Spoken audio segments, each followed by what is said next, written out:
Donc moi c'est Lorraine, j'ai 24 ans, je suis en master édition à l'université de Cergy-Pontoise depuis 2 ans, donc je suis en master 2, donc je travaille aux éditions en alternance Nouvelle Plume qui est 50% France Loisirs, 50% une autre personne. En clair, on distribue en avant-première chez France Loisirs pendant 9 mois. Après, on distribue en librairie. Donc je fais un peu de tout, de l'édito, de la com. Vraiment, c'est très très large. Donc ça, c'est hyper intéressant. Donc le personnage historique que j'ai choisi Freddie Mercury. Loin de moi l'idée de suivre la mode du film qui est sorti, Bohemian Rhapsody, qui a eu un César, tout ça machin. Ça j'en avais rien à faire, même si le film était bien. J'ai choisi Freddie Mercury parce que j'ai grandi avec Freddie. J'ai des parents qui sont très très amoureux de musique et Queen est un des groupes avec lesquels j'ai grandi. Je connais leurs chansons par cœur, ça a été pour moi comme Nirvana, comme ces groupes-là, comme Metallica, des marqueurs pour l'avenir de ce qu'ils parlaient dans leurs chansons. Et Freddie, c'est un peu ce que j'ai toujours rêvé d'être en fait. C'est quelqu'un qui est hyper extraverti alors que moi je suis plutôt introvertie dans ma personnalité. Mais c'est quelqu'un qui s'habille comme il veut, il écrivait ce qu'il voulait, il chantait comme il voulait. Il avait un véritable don et c'est ce côté... Je fais ce que je veux sur scène, je suis ce que je veux qui m'a toujours assez impressionnée. Les textes font partie des plus beaux textes que j'écoute, on s'en lasse jamais. Voilà, donc que ça soit le rock'n'roll aussi, parce que je suis une grande passionnée de métal et tout ça, donc ça, c'est vrai que ça m'a beaucoup passionnée, vraiment. Donc il y a Freddie Mercury d'une part, je l'ai cité lui parce que je voulais pas citer un personnage historique plus vieux parce que je suis une grande fan du Moyen-Âge. Donc tous les rois un peu du Moyen-Âge, ça m'a beaucoup plu, genre Charlemagne, Pépin le Bref, les Templiers, tout ça c'est des personnages historiques qui me plaisent, comme les reines avec Cléopâtre, qui est une femme que je trouve formidable, et Blanche de Castille par exemple, voilà, c'est des modèles de femmes que j'adore, ou la reine Victoria qui est un modèle anglais, mais que je trouve passionnante.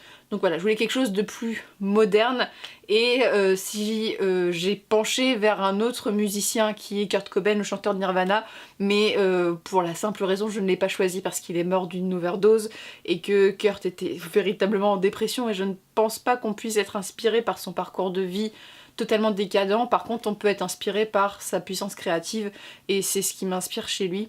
Et sinon l'homme qui m'inspire le plus au monde, je vous en parlerai un peu plus après, mais voilà, je vous laisse un peu de suspense. Le mouvement ou la cause qui me tient à cœur, alors autrement que l'écologie où je suis de plus en plus sensibilisée pour des raisons personnelles, je mange pas beaucoup de viande, voilà, j'ai toujours été un peu attachée à tout ce qui était écologique et le bien-être des animaux, comme beaucoup de gens de ma génération et je suis très heureuse que ça soit le cas. Je suis quelqu'un qui défend la cause des parias, donc des gens qui ne sont pas comme les autres, je défends les gens différents. En clair, une volonté de défendre toutes les personnes qui sont un peu mises à l'écart de la société, donc les homosexuels, les transgenres, tout ce qui est différent, même pas besoin de leur sexualité, mais les gens qui se comportent différemment en société, qui choisissent de vivre autrement, on a le droit d'être différent. On m'a toujours dit quand j'étais petite que j'étais un peu space parfois parce que je voulais pas reproduire des comportements de sociétal, je voulais pas aller dans une case parce que ça fait peur d'être dans une case et c'était le cas. Donc en fait je veux vraiment prendre la défense, je veux qu'on ait tous le droit d'être différents à notre manière, de pas se comporter comme la société nous dit de nous comporter, bien sûr dans le cadre légal, mais voilà, d'aimer qui on veut, de faire ce qu'on veut, de nous comporter comme on veut, dans les limites de la politesse bien sûr, mais voilà, si j'ai envie de porter des vêtements extravagants, j'ai le droit. Si j'étais un garçon et que j'avais envie de porter une jupe ou du maquillage dans la rue, j'aurais le droit, selon moi c'est un droit, et je ne comprends pas voilà, les polémiques à cause de ça. Donc voilà, c'est quelque chose que je souhaite défendre, et je souhaite défendre au-delà la cause de la femme, comme toutes les femmes en général. Le féminisme, je m'y reconnais pas forcément aujourd'hui, mais il y a certains points dans lesquels je suis tout à fait d'accord. Pour moi, j'ai un point, ça doit se voir sur mon visage. Je défends le fait qu'une femme a le droit de s'habiller comme elle veut. Si elle veut s'habiller avec une jupe, elle s'habille avec une jupe. Si elle a envie d'avoir un look décontracté, un look garçon manqué, elle s'habille comme elle veut. Si elle veut pas mettre de décolleté, elle a le droit. Si elle a envie de cacher ses courbes ou ses formes ou le manque de courbes ou de formes, elle a le droit de les montrer aussi. Et je fais partie de ce qu'on appelle la communauté no make-up, c'est-à-dire que je ne me maquille pas. Je ne me suis jamais maquillée. J'ai 24 ans. En 24 ans d'existence, les seuls moments où je me suis maquillée, c'est quand j'étais au carnaval de l'école. Donc voilà, c'est pour moi... Le maquillage est pour moi une preuve, ou du moins c'est un combat que je mène, voilà, tout le monde n'est pas d'accord, vous avez le droit de vous maquiller, je suis tout à fait d'accord avec le fait que le maquillage peut être une forme d'émancipation. Pour moi le fait de pas se maquiller c'est ma forme d'émancipation face à la société, donc une femme a le droit de pas se maquiller comme une femme a le droit de le faire, mais voilà, qu'on nous laisse un petit peu tranquille avec ça, mais voilà, je suis dans... le fait qu'on a le droit aussi de ne pas être beau ou le droit de ne pas correspondre à des clichés de beauté. Donc voilà, j'ai beaucoup de causes à défendre, mais c'était surtout celle dont je voulais vous parler. Elle est pas forcément dans le but d'être célèbre et d'avoir un enterrement à la Johnny Hallyday, ça ne m'intéresse pas du tout. Je voudrais laisser une trace auprès de mes proches, bien sûr, qu'on se souvienne de moi, de mes qualités, de mes défauts aussi, parce que c'est toujours quelque chose qui est important. Et voilà, je voudrais juste qu'on se souvienne de moi dans ma sphère familiale. Et je voudrais, si un jour j'ai la possibilité de publier mes textes, qu'ils me survivent, même quelques années, mais histoire de dire que... voilà, j'ai passé la date de péremption de l'écrivain contemporain. Donc voilà, c'est seulement ça, mais c'est vraiment, j'ai envie de garder l'image que j'ai aujourd'hui, ce que j'aurai dans 10 ans, dans 20 ans, et que j'ai envie que ma famille la conserve, qu'on regarde mes photos qui seront sûrement animées plus tard, mais voilà, mes photos, et qu'on dise c'était la vieille Lorraine, vous saviez, c'est elle qui était un peu fantasque et machin. C'est ça que j'ai envie de garder de ma trace en fait.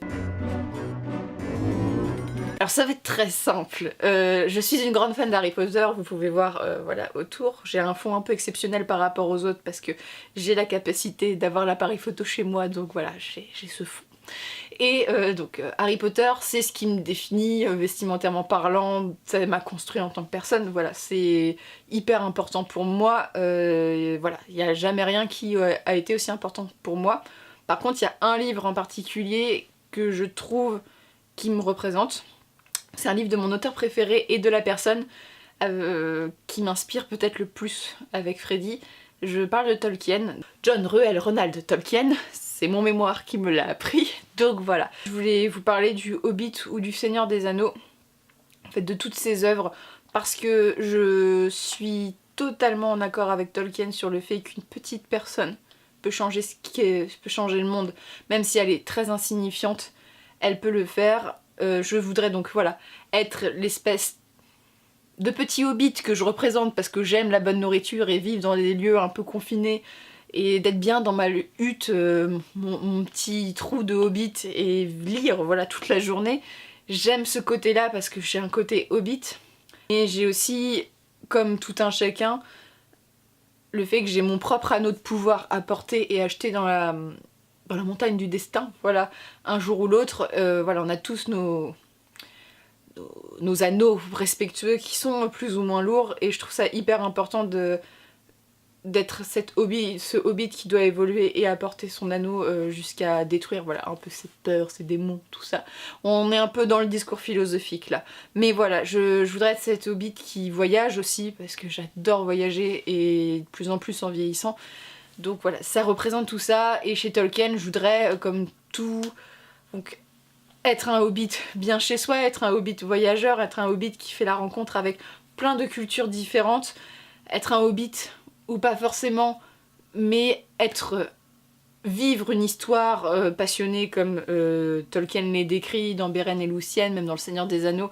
Voilà, Tolkien est un grand romantique en soi. Voilà, je voudrais être tout ça en même temps, et voilà, je trouve que ça me représente bien, le petit hobbit qui fait pas trop de bruit, qui est dans son coin et qui fait sa petite vie et qui traîne ses propres casseroles et qui est très heureux comme ça et qui a pas besoin d'attention en fait grandiloquente autour, mais qui a quand même besoin d'être entouré parfois. Et ça c'est vraiment, je trouve, le livre qui me représente. Voilà. Et enfin mes talents, alors je suis input, donc je suis tournée vers l'histoire, je suis une passionnée d'histoire, ce qui rejoint le fait que je suis très curieuse intellectuellement parlant, c'est-à-dire que je ne vais pas vous demander l'âge de votre mère ni votre signe astrologique, j'en ai rien à faire, mais je vais être extrêmement curieuse sur des détails historiques, je suis toujours tournée vers le passé, quand je rencontre des gens j'adore connaître leur passé, un peu comme un enquêteur, mais j'aime bien jouer le Sherlock Holmes pour ça et découvrir leur passé pour voir ce qu'ils sont devenus et ce qu'ils veulent être.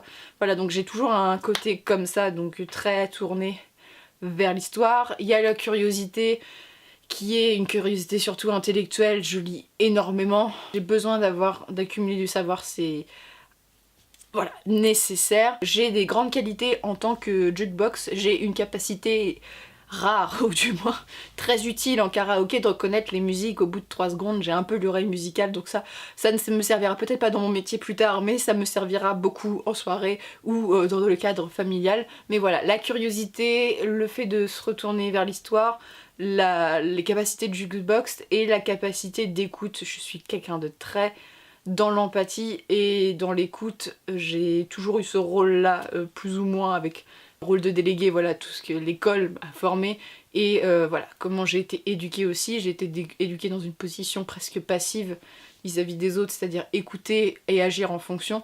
Mais voilà, c'est ces 3 qualités-là.